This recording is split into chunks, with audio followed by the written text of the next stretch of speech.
Hi guys, Dave here again from Model Rail Based Boards. Just another video just to try and complete this series on the servo point control system. And today what I want to show you is how to actually mount a servo to a point. And it's quite a simple process, which we'll start with here. So if we take this as your base board, and what you need to do is draw your center line where your point is going to be. Drill a 8 to 10 millimeter hole with a second line then basically for where the center point, where the hole is going to be on the center of your point, so it'll line up something like this when it's in situ. And a quick tip, what I always do is to get a center line on the underneath of the baseboard is to drill two very small holes. You'll see one here and you'll see one here.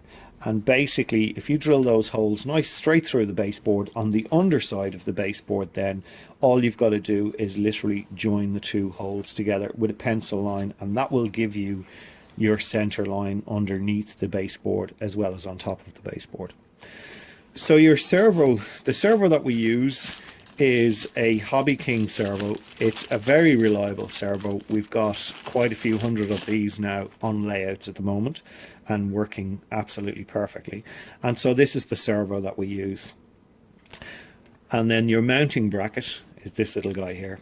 And the mounting bracket, effectively, you've two holes for screwing it into the baseboard, and then you've got this very small center hole right here. And that's the fulcrum point for the rod to pass through up into the point. So the first thing you've got to do is assemble the point motor and just get it ready. So the only thing you've got to do here is take one of the plastic arms, and I like to use this arm here. The servos are usually supplied in a center position, so I like to, hopefully we can see that there, we'll move that. I like to mount it like that, nice and center. And a quick way of checking to see if the servo is centered is just simply move the servo around to here. It's slightly off because you'll find it goes, yeah, that's pretty much okay. And then just use the black screw in the center to lock that down, and just screw that in and tighten that up.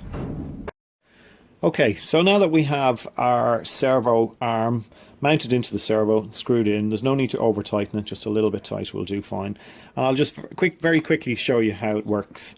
The servo just quite simply slides into the bracket, and that's it. And there's enough friction there to hold it in place and stop it moving.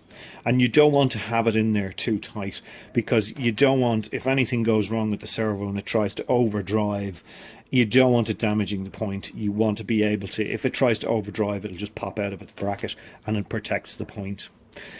The little brass arm that you get with it has got a little offset section right there. And I typically put that in the first or second hole in the servo arm, and no more than the second part, no more than the second hole, so that you can get it drives nicely from there. Other than that, it'll put too much torque on the point. Now once you've got the linkage into the point, this is what it looks like, and then basically that passes through our small hole in the bracket. May not be able to see that on the video, but it passes through, and effectively then it lines up straight in the bracket. Don't push it too far up or too far down. You want it kind of to sit like that. And basically then how it works is, and that's its range of motion, and that's all it needs to switch the point.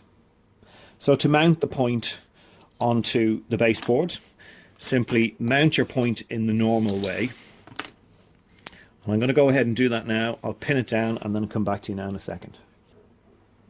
Okay, now we have our point mounted onto the baseboard, and on the opposite side what I've done is I've lined up my hole, and I've got a center line running across, and this center line then will correspond with the very small hole. And what I do is I just move it over into place.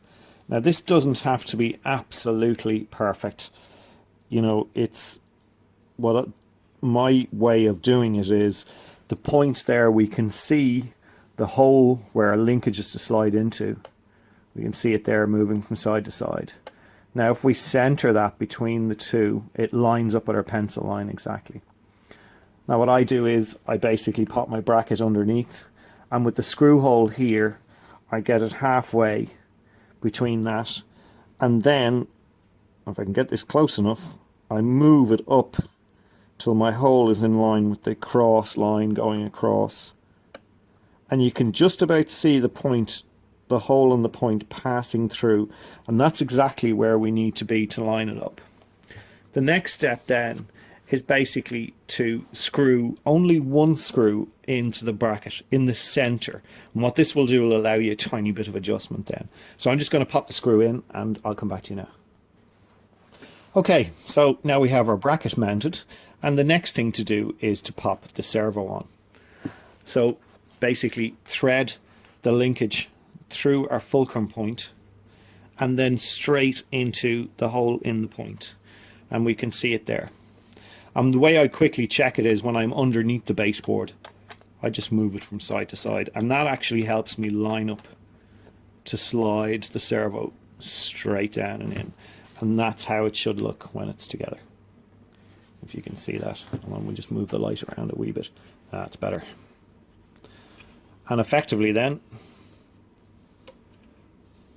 now your point should move very freely. And at the moment, it's not entirely clicking over as easy as I would like.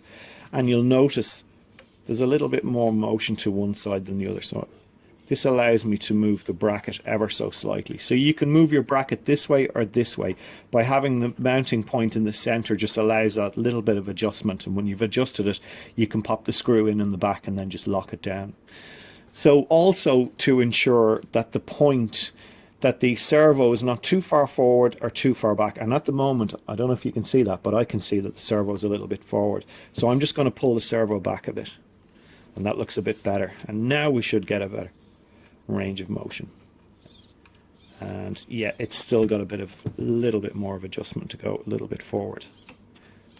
And there we go. And we want it clicking over on the spring nicely like that. And that's it. It's ready to go. It's ready to be plugged into its lead and back into the controller, and that point is mounted. Now I always leave the rod in until I've programmed and set the end points on the servo, and the servo is happily and running, and once that's done I cut it.